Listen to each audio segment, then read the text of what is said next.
Good evening বন্ধুরা। একটা পাত্রে আমি নিয়ে নিয়েছি নুন, হলুদ, একটু কর্নফ্লাওয়ার আর লঙ্কা গুঁড়ো ও টমেটো সস।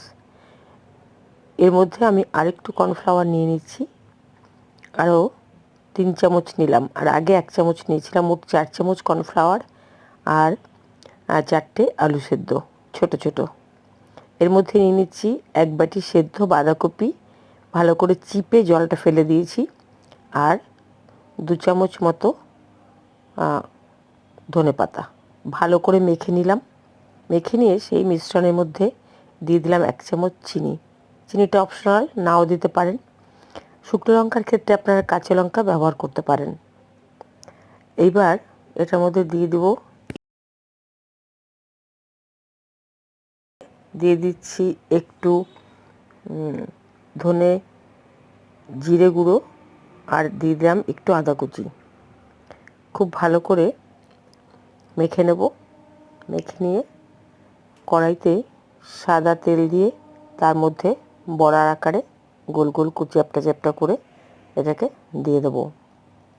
বাঁধাকপি এক নাগাড়ে একভাবে খেতে অতটা ভালো লাগে না সবসময়, সেই জন্য একটু অন্যরকম একটা আলাদা স্বাদ আনার জন্যে এইভাবে করলাম।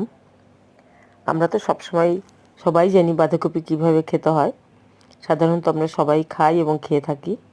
এইভাবে একটু অন্যরকম করলে এটা বিকেলের টিফিনে, স্ন্যাক্সে, চায়ের সাথে, বা অতিথি এলেও আপনি চায়ের স্ন্যাক্সের সাথে দিতে পারেন।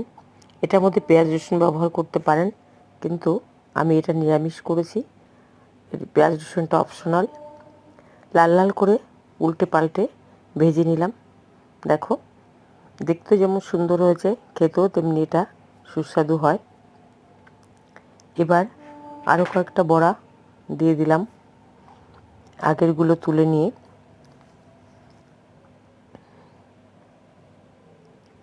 এগুলো গরম ভাতে একদম গরম গরম খেতে হয়, আর বিকেলে স্ন্যাক্সে খেলেও যদি চায়ের সঙ্গে একদম গরম গরম পরিবেশন করেন, অসাধারণ খেতে হয়।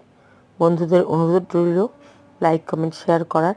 যেসব বন্ধুরা আমাকে এগিয়ে নিয়ে চলেছেন তাদের অনেক অনেক কৃতজ্ঞতা। আর নতুন বন্ধুদের বলবো, সাবস্ক্রাইব করলে বেল আইকনটা প্রেস করার অনুরোধ রইল। আবার দেখা হবে, অন্য কোনো ভিডিও নিয়ে আসবো।